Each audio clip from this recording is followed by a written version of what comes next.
সাধারণ এক পথচারী, পরনে সাধারণ প্যান্ট, কিন্তু সে প্যান্টের পকেটে লুকিয়ে ছিল 1,30,57,000 টাকা মূল্যের 5টি স্বর্ণের বার। বিশেষ কায়দায় তৈরি সেই পকেট ব্যবহার করে ঢাকা থেকে বেনাপোল সীমান্ত পর্যন্ত পৌঁছানোর ছক কষেছিলেন আব্দুর রউফ।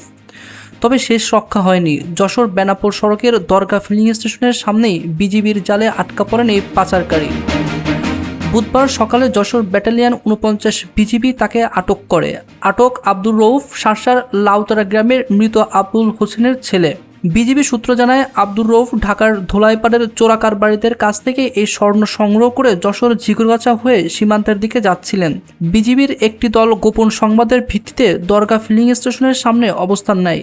রউফ সেখানে পৌঁছলে তার চলাফেরায় সন্দেহ হয় বিজিবি সদস্যদের। তাকে থামিয়ে তল্লাশি শুরু করলে দেখা যায় প্যান্টের পকেটে অত্যন্ত সুকৌশলে লুকিয়ে রাখা হয়েছে 582 গ্রাম ওজনের 5টি স্বর্ণের বার, যার বাজার মূল্য 1,30,57,350 টাকা।